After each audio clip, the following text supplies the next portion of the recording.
ನಮಸ್ಕಾರ, ರಿವ್ಯೂ ಚಾನಲ್ಗೆ ಸ್ವಾಗತ. ನಾನು ಸೌಖ್ಯ ಗಾಂವ್ಕರ್. ರಾಜ್ಯ ಬಿಜೆಪಿಗೆ ಸಂಬಂಧಪಟ್ಟಂತೆ ನಿನ್ನೆ ನಡೆದ ಬೆಳವಣಿಗೆ, ಅದು ಯತ್ನಾಳ್ಗೆ ಮತ್ತೊಂದು ನೋಟಿಸ್ ಕೊಡುವ ಮೂಲಕ ನಿಮ್ಮ ಮೇಲೆ ಯಾಕೆ ಕ್ರಮ ಕೈಗೊಳ್ಳಬಾರದು ಅನ್ನುವ ಪ್ರಶ್ನೆಯನ್ನ ಕೇಳಿದೆ ಶಿಸ್ತು ಸಮಿತಿ. ಈಗ ಇದರ ಬೆನ್ನಲ್ಲೇ ಮತ್ತೊಂದು ಬೆಳವಣಿಗೆ ಆಯಿತು. ಬಿಜೆಪಿಯಲ್ಲಿ ಇನ್ನೊಂದು ಆಕ್ಷನ್ಗೆ ಮುಂದಾಗಿದೆ. ಈ ಮೂಲಕ ಹೈಕಮಾಂಡ್ ತನ್ನ ಮುಂದಿನ ನಡೆಯನ್ನ ಕ್ಲಿಯರ್ ಮಾಡ್ತಾ ಇದೆ. ಅಚ್ಚರಿ ಅಂದ್ರೆ ಯತ್ನಾಳ್ಗೆ ನೋಟಿಸ್ ಬೆನ್ನಲ್ಲೇ ವಿಜಯೇಂದ್ರಗೂ ಶಾಕ್ ಕೊಟ್ಟ ಹೈಕಮಾಂಡ್. ಏನಿದು ಹಾಗಾದ್ರೆ ವರಿಷ್ಠರ ಲೆಕ್ಕ? ಇಂಟ್ರೆಸ್ಟಿಂಗ್ ಡೆವಲಪ್ಮೆಂಟ್ ಬಗ್ಗೆ ಮಾಹಿತಿ ಮುಂದೆ ಇಡ್ತಾ ಹೋಗ್ತೀವಿ. ಮಿಸ್ ಮಾಡದೆ ನಮ್ಮ ಚಾನಲ್ನ ಸಬ್ಸ್ಕ್ರೈಬ್ ಮಾಡಿ, ನಿಮ್ಮ ಅಭಿಪ್ರಾಯ ಕಮೆಂಟ್ ಮಾಡಿ ತಿಳಿಸಿ. ಎಸ್ ವೀಕ್ಷಕರೇ, ಡೆಲ್ಲಿ ಮೂಲಗಳಿಂದ ಈಗ ಬರ್ತಿರುವಂತಹ ಖಚಿತ ಮಾಹಿತಿ ನಿಮ್ಮ ಮುಂದೆ ಇಡ್ತಾ ಹೋಗ್ತೀವಿ. ಮೊದಲನೇದು ನೋಟಿಸ್ ಕೊಟ್ರಲ್ವಾ ನಿನ್ನೆ, ಅದಕ್ಕೆ ಯತ್ನಾಳ್ ಅವರು ಹೇಳಿರೋದು ಅಧಿಕೃತವಾಗಿ ನನಗಿನ್ನೂ ನೋಟಿಸ್ ಸೇರಿಲ್ಲ, ಬಟ್ ನಾನು ಅದಕ್ಕೆ ಉತ್ತರ ಕೊಡ್ತೀನಿ ಬಂದು ತಲುಪದ ಮೇಲೆ.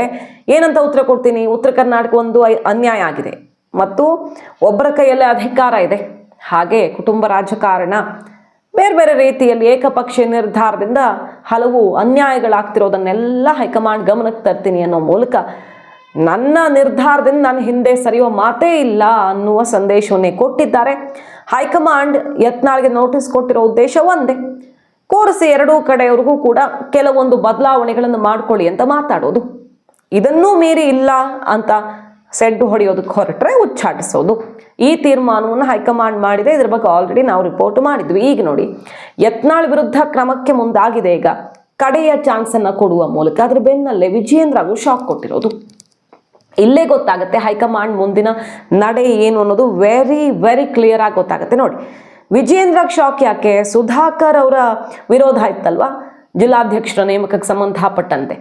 ಹೈಕಮಾಂಡ್ಗೆ ದೂರು ಕೊಡ್ತೀನಿ, ಅವ್ರು ದೂರು ತಗೊಳ್ಳಿಲ್ಲ, ಗಮನಿಸಲಿಲ್ಲ ನಮ್ಮ ಸಮಸ್ಯೆನ ಅಂದರೆ ಪಕ್ಷ ಬಿಡ್ತೀನಿ ಅನ್ನೋ ತನಕ ಹೇಳಿದ್ರು ಸುಧಾಕರ್ ಅವರು. ಕಾಂಗ್ರೆಸ್ಗೆ ವಾಪಸ್ ಹೋಗೋ ಸುಳಿವನ್ನು ಕೊಟ್ಟಿದ್ರು ಡಾಕ್ಟರ್ ಸುಧಾಕರ್. ಈಗ ಆ ಜಿಲ್ಲಾಧ್ಯಕ್ಷರ ನೇಮಕಕ್ಕೆ ವರಿಷ್ಠರೇ ತಡೆ ಹಾಕಿದ್ದಾರೆ. ಅಂದರೆ ಸುಧಾಕರ್ ಅವ್ರಿಗೆ ಈ ವಿಚಾರದಲ್ಲಿ ಗೆಲುವಾಗಿದೆ. ಜಿಲ್ಲಾಧ್ಯಕ್ಷ ಆಯ್ಕೆ ಆಯ್ತಲ್ವ ನೂತನವಾಗಿ, ಅದರಲ್ಲಿ ಬಹುತೇಕರೆಲ್ಲ ವಿಜಯೇಂದ್ರ ಅಂದುಕೊಂಡಂಗೆ ಪಾಸ್ ಮಾಡಿಸ್ಕೊಂಡಿದ್ರು. ಆ ಪೈಕಿ ಕೆಲವು ಜಿಲ್ಲೆಗಳಲ್ಲಿ ಬೆಂಕಿ ಹೊತ್ತುಕೊಂಡಿದ್ವು ಸುಧಾಕರ್ ಅವ್ರ ಜಿಲ್ಲೆನೂ ಒಂದು. ನಮ್ಮನ್ನು ವಿಶ್ವಾಸಕ್ಕೆ ತಗೊಳ್ಳದೆ ಈ ರೀತಿ ಮಾಡ್ತಿದ್ದಾರೆ, ನಮ್ಮನ್ನು ರಾಜಕೀಯವಾಗಿ ಮುಗಿಸಿಬಿಡೋಕೆ ವಿಜಯಿಂದ ಹೊರಟಿದ್ದಾರೆ, ನಾನು ಕಾಂಗ್ರೆಸ್ಗೆ ಹೋಗ್ತೀನಿ ಅನ್ನೋ ರೀತಿ ಆಲ್ಮೋಸ್ಟ್ ಡೈರೆಕ್ಟ್ ಹಿಟ್ ಸುಧಾಕರ್ ಅವ್ರದ್ದು. ತಪ್ಪು ಮಾಡಿಬಿಟ್ಟೆ, ಪಕ್ಷ ಬಿಟ್ಟು ಬಂದೆ, ಹೈಕಮಾಂಡ್ನಿಂದ ಕೊನೆಯ ಬಾರಿ ಕೇಳ್ತಾ ಇದ್ದೀನಿ, ಇಲ್ಲ ಅಂದರೆ ಬೆಂಬಲಿಗರ ಅಭಿಪ್ರಾಯ ಪಡೆದು ಮುಂದಿನ ಹೆಜ್ಜೆ ಇಡ್ತೀನಿ ಅಂದಿದ್ರಲ್ವಾ. ಈಗ ಆ ನೇಮಕಾತಿಯನ್ನು ಕ್ಯಾನ್ಸಲ್ ಮಾಡಿದ್ದಾರೆ. ಇದಕ್ಕೆ ತಿರುಗೇಟ್ ಕೊಟ್ಟಿದ್ರು ವಿಜಯೇಂದ್ರ. ಇದರಲ್ಲಿ ನನ್ನ ಪಾತ್ರ ಏನೂ ಇಲ್ಲ, ಶೂನ್ಯ, ಅಧ್ಯಕ್ಷರುಗಳ ಆಯ್ಕೆಯಲ್ಲಿ ನನ್ನ ಪಾತ್ರ ಅಂತ ಹೇಳಿದರು. ಈಗ ದೆಹಲಿಗೆ ಸುಧಾಕರ್ ಅವರು ಹೋಗಿ ರಾಷ್ಟ್ರೀಯ ಅಧ್ಯಕ್ಷ ನಡ್ಡಾ ಅವರನ್ನೇ ಭೇಟಿ ಮಾಡಿ ಎಲ್ಲವನ್ನ ಗಮನಕ್ಕೆ ತಂದು ದೂರು ಕೊಟ್ಟು ಬಂದಿದ್ರು. ಈಗ ಸುಧಾಕರ್ ಅವರ ದೂರಿನ ಅನ್ವಯ ಆ ಸಂದೀಪ್ ಆಯ್ಕೆಯನ್ನ ಹೈಕಮಾಂಡ್ ತಡೆ ಹಿಡಿಯುವ ಮೂಲಕ ಈ ವಿಚಾರದಲ್ಲಿ ವಿಜಯೇಂದ್ರಗೆ ಹಿನ್ನಡೆಯಾಗಿದೆ. ಹಾಗಾದ್ರೆ ಇದರ ಅರ್ಥ ಏನು?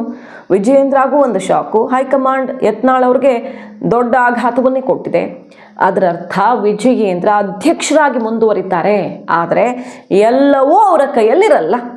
ಅಧ್ಯಕ್ಷರಾಗಿ ಮುಂದುವರಿಸೋದ್ರಲ್ಲಿ ಡೌಟ್ ಇಲ್ಲ, ಆದರೆ ಸಂಘಟನಾ ಕಾರ್ಯದರ್ಶಿ ಅನ್ನೋದೊಂದು ಪ್ರಮುಖ ಹುದ್ದೆ ಇದೆ ಅಲ್ವಾ, ಆ ಹುದ್ದೆಗೆ ಒಬ್ಬ ಪ್ರಮುಖ ನಾಯಕ RSSನ ಹಿರಿಯ ನಾಯಕರನ್ನ ಕೂರಿಸೋದು, ಅಚ್ಚರಿ ಆಯ್ಕೆ ಮಾಡಿ ಕೂರಿಸೋದು ನಿರ್ಧಾರ ಆಗಿದೆ. ಈ ಬಗ್ಗೆ ರಿವ್ಯೂ ಎಕ್ಸ್ಕ್ಲೂಸಿವ್ ಆಗಿ ರಿಪೋರ್ಟನ್ನು ನಿಮ್ಮ ಮುಂದೆ ಇಟ್ಟಿತ್ತು ಕೆಲವು ದಿನಗಳ ಹಿಂದೆಯೇ.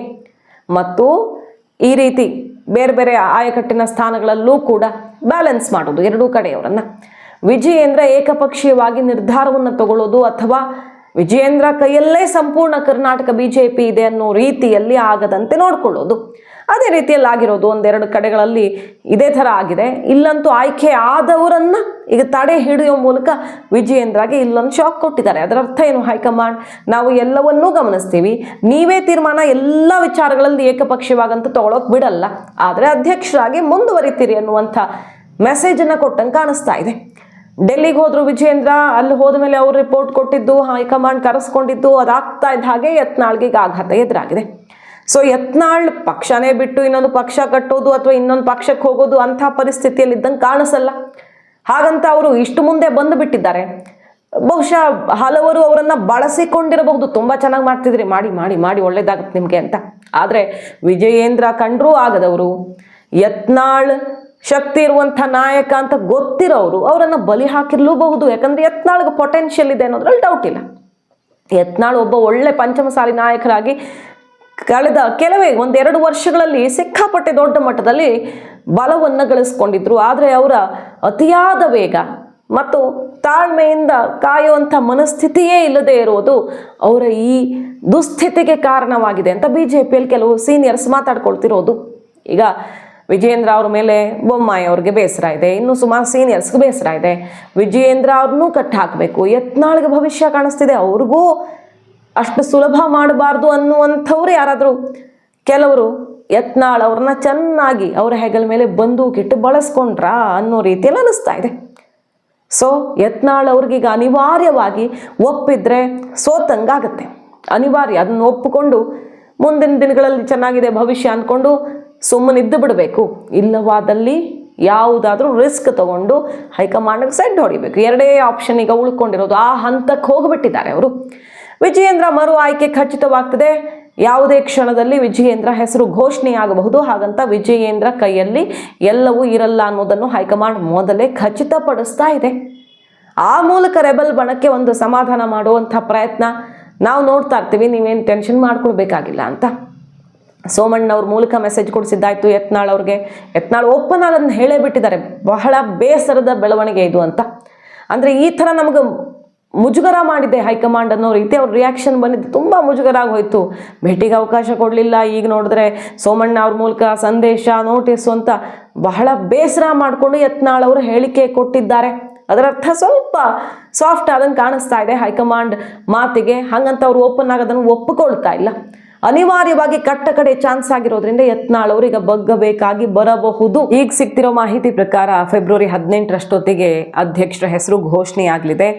ಮೇಲ್ನೋಟಕ್ಕೆ ವಿಜಯೇಂದ್ರ ಮರು ಆಯ್ಕೆ ಅಂತ ಕಂಡು ಬರ್ತಾ ಇದ್ರು ಕೂಡ ಇದು ತುಂಬ ಸಮಸ್ಯೆ ಅನ್ನೋದು ಎಲ್ಲ ಕಡೆಯಿಂದ ಬಂದುಬಿಟ್ರೆ ರಿಪೋರ್ಟು. ಹೈಕಮಾಂಡ್ ಯಾವುದೋ ಒಂದು ಅಚ್ಚುರಿ ಆಯ್ಕೆ, RSSನ ಆಯ್ಕೆಯನ್ನು ರಾಜ್ಯಾಧ್ಯಕ್ಷ ಕುರ್ಚಿಯಲ್ಲಿ ಕೂರಿಸ್ತಾರಾ ಹೊಸ ನಾಯಕರೊಬ್ಬರನ್ನು ಅನ್ನುವಂಥ ಚರ್ಚೆಯೂ ಕೂಡ ಓಪನ್ ಇದೆ. ಈಗ ವಿಜಯೇಂದ್ರಗೂ ಬಿಸಿ ಮುಟ್ಟಿಸಿ ಎಲ್ಲ ನಡೆಯಲ್ಲ, ಎಲ್ಲಾರ್ದು ಎಲ್ಲ ನಡೆಯಕ್ಕೆ ಬಿಡಲ್ಲ, ನಾವು ಎಲ್ರಿಗೂ ಅವಕಾಶ ಕೊಡ್ತೀವಿ ಅನ್ನುವಂಥ ಅಚ್ಚರಿಯ ಸಂದೇಶವನ್ನು ರವಾನೆ ಮಾಡಿದ್ದಾರೆ. ಯತ್ನಾಳ್ ಬಹಳ ಬೇಜಾರಾಗಿದೆ, ಈ ರೀತಿ ಮುಜುಗರವನ್ನು ಎಕ್ಸ್ಪೆಕ್ಟೇ ಮಾಡಿರಲಿಲ್ಲ ಅಂತ ಹೇಳಿದ್ದು ಈಗ ಸೈಲೆಂಟಾಗೆ ಈ ರೆಬಲ್ ಬಣದ ಮೀಟಿಂಗ್ ನಡೀತಾ ಇದೆ. ಉತ್ತರ ಕೊಡ್ತೀನಿ ಅಂತ ಹೇಳ್ತಿದ್ದಾರೆ ಯತ್ನಾಳ್ ಅವರು. ಬಟ್ ನೋಟಿಸ್ಗಷ್ಟೇ ಸೀಮಿತವ, ಕಟ್ಟುನಿಟ್ಟಿನ ಕ್ರಮ ಕೈಗೊಳ್ಳುತ್ತಾ ಹೈಕಮಾಂಡ್ ಅನ್ನುವಂಥ ಆತಂಕ ಈಗ ರೆಬಲ್ ಬಣದಲ್ಲಿ ಆವರಿಸ್ಕೊಂಡಿರೋದು. ಸೊ ಸೈಲೆಂಟ್ ಆಗಿದ್ದಂತಹ ಹೈಕಮಾಂಡ್ ಈಗ ಇಷ್ಟು ದಿನ ಕೊಟ್ಟಿದ್ದಾಗಿದೆ, ಈಗೇನೋ ಒಂದು ಮಾಡಬೇಕು, ಡೆಲ್ಲಿ ರಿಸಲ್ಟು ಬಂದಾಗಿದೆ ಅಂತ ರಾಜ್ಯ BJPಯಲ್ಲಿ ಎರಡೂ ಕಡೆಯಿಂದಲೂ ನಿಧಾನಕ್ಕೆ ಸರ್ಜರಿ ಶುರು ಮಾಡಿರೋದು. ಮಾಹಿತಿ ನಿಮ್ಗೆ ಇಷ್ಟ ಆಗಿದ್ರೆ ಮಿಸ್ ಮಾಡದೆ ನಮ್ಮ ಚಾನಲ್ನ ಸಬ್ಸ್ಕ್ರೈಬ್ ಮಾಡಿ, ನಿಮ್ಮ ಅಭಿಪ್ರಾಯ ಕಮೆಂಟ್ ಮಾಡಿ ತಿಳಿಸಿ. Thank you.